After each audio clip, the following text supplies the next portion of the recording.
cafetería. No podría sentirme más como una escritora. ¡Ay! ¡Ay! Adoro ser escritora. ¡Lo tengo! Una sirena se enamora de un chico de la tierra. ¡Soy un genio! La sirenita. ¡Ay! Escribir es lo más difícil del mundo.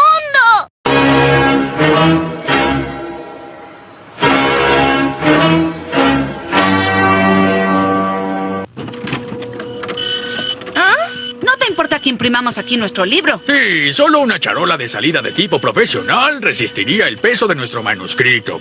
Corrección, manuscrito terminado. Ah.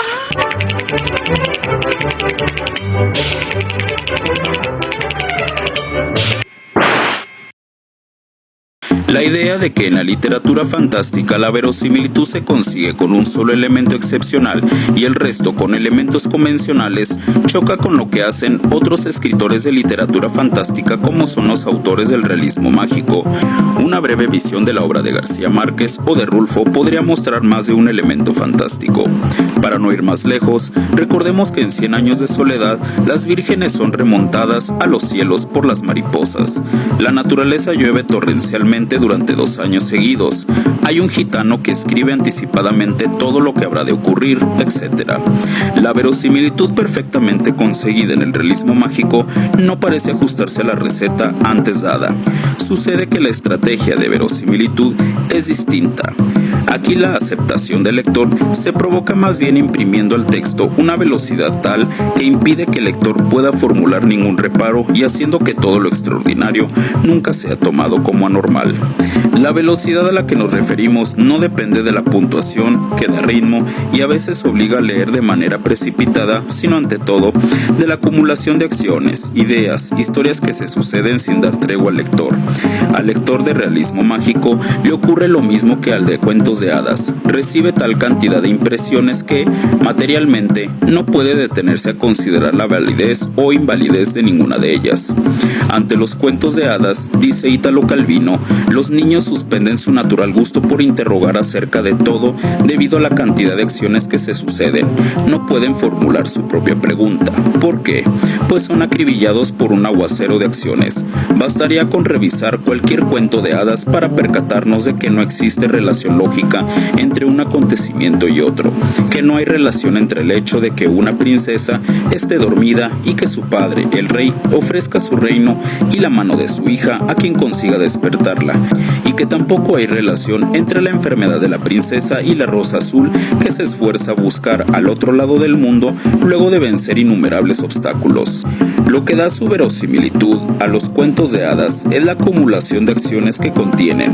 Igual ocurre en el realismo mágico. Además, los elementos fantásticos en el realismo mágico se presentan como la realidad objetiva que nadie cuestiona, como si en ese mundo fuera normal que ocurriesen toda clase de hechos fantásticos. La actitud de los personajes ante estos hechos completa la impresión de que son naturales. Nadie se asombra, pues lo inusitado es aceptado tanto por el narrador como por los personajes como si siempre hubiese sido así, como si no hubiera una razón analítica que pusiese en duda esas raras conexiones.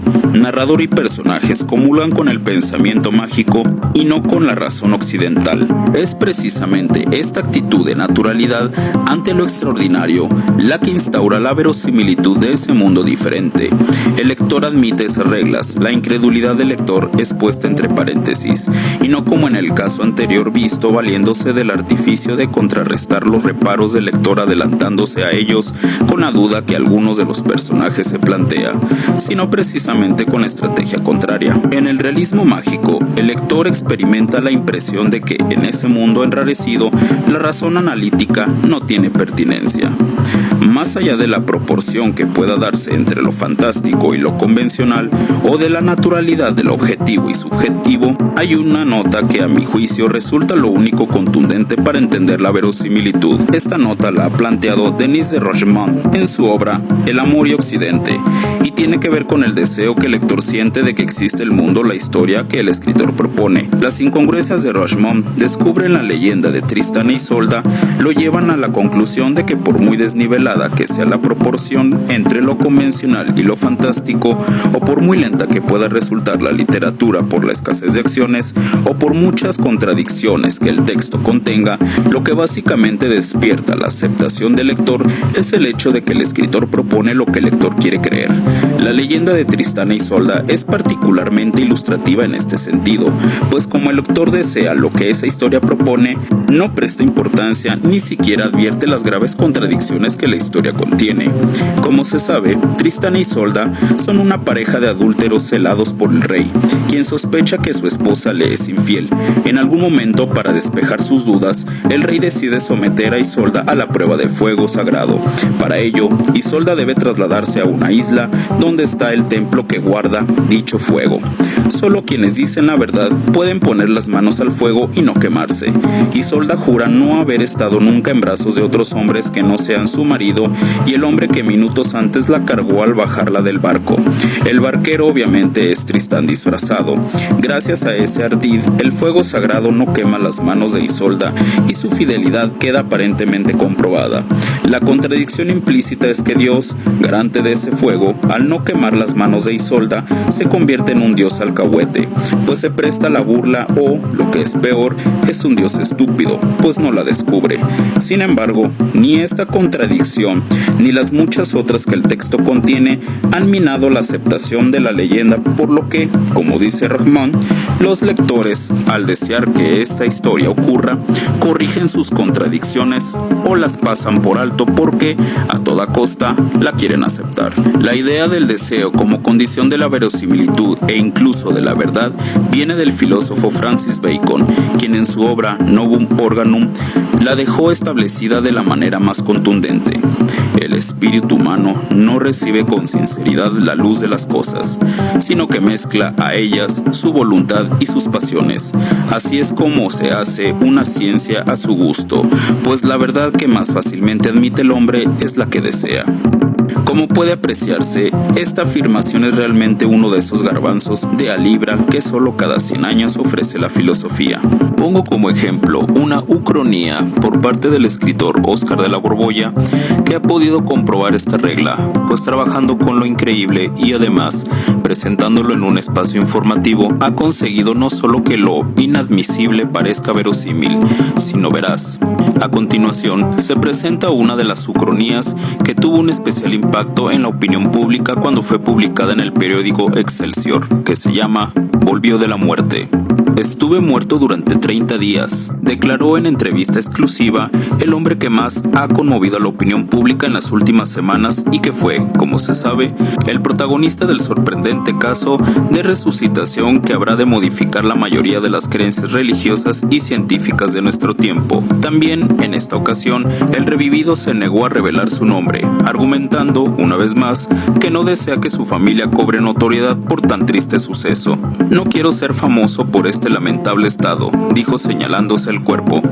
No fue catalepsia, aseguró el médico, mientras raspaba la región lumbar con una cuchara y desprendía una materia verdosa para depositarla en una cubeta. No fue catalepsia, entró en franca descomposición, como puede usted ver, y no tenemos la más mínima hipótesis para determinar por qué ha vuelto a la vida. Con los ojos hundidos, los labios negros, despidiendo un olor nauseabundo y con la piel cubierta íntegramente por lo que, según se nos informó, eran las úlceras del más extremado nivel de la gangrena, el Lázaro del siglo XX, en su cama de la Cruz Roja de Polanco, se incorporó. «Estoy vivo», dijo con una voz sin fondo, cuya falta de resonancia descubrimos justificada por la ausencia, a simple vista apreciable, del esófago y la tráquea. «Sí», comentó el médico, «el cuello está prácticamente hueco. Tal vez algún roedor se introdujo abriéndole ese boquete que va desde el esternón hasta la mandíbula. Tuve que tomar asiento, pues, a esa altura de la entrevista, el hedor del hombre se tornó insoportable a causa de los avances quirúrgicos. Desde una silla y respirando a través del algodón impregnado de alcohol que me facilitó una enfermera, presencié el resto de la escena. El bisturí era afilado con gran pericia, pasándolo por una cinta de cuero de arriba abajo, al modo como los barberos dan filo a su navaja, y con él le iban haciendo certeras incisiones a cada 3 o 4 centímetros. Resulta inconcebible que esté vivo, decía el médico. No tiene ningún signo vital, no manifiesta dolor. Mire usted, no sangra. Y para confirmar sus palabras apretaba los bordes de una herida recién abierta. La sangre no circula, está coagulada a todo lo largo de las venas. Haciendo esfuerzos por reponerme, formulé al resucitado algunas preguntas sobre su vida anterior. Había desempeñado una serie de oficios: vendedor, taxista, auxiliar de contabilidad, y en los últimos años había trabajado en una oficina haciéndose cargo del archivo y la mecanografía de mi modesta sección. No tenía vicios, tomaba, sí, 1 o 2 copas, muy de vez en cuando. Le gustaba fumar y también, de modo esporádico, se echaba una canita al aire, en compañía de sus amigos asistiendo a casas de dudosa reputación. Era un buen padre de familia con 4 hijos, entre 9 y 16 años de edad, todos en la escuela con buenas calificaciones. No se interesaba en política ni en religión. Allá de vez en cuando iba a misa o al cine los domingos.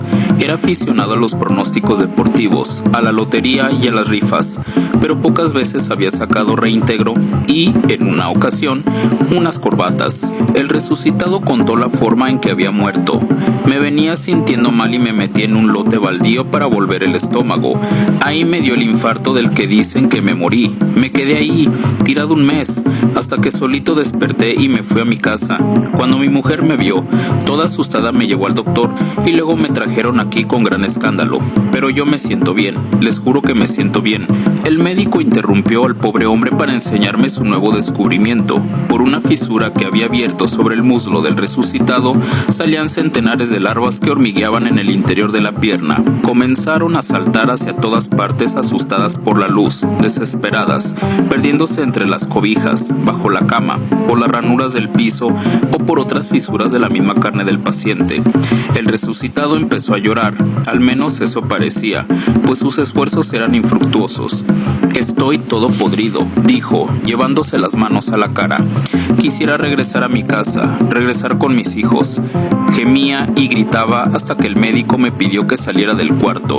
Iba a aplicar un sedante al enfermo. Recargado contra la puerta, escuché por un rato las protestas sofocadas y ucrónicas de ese hombre que había revivido para nada. La ucronía le permitió a Óscar de la Borbolla, durante los casi 10 años que la sostuvo como columna periodística en el diario Excelsior, experimentar con la verosimilitud y en ocasiones conseguir que se convirtiera en veracidad.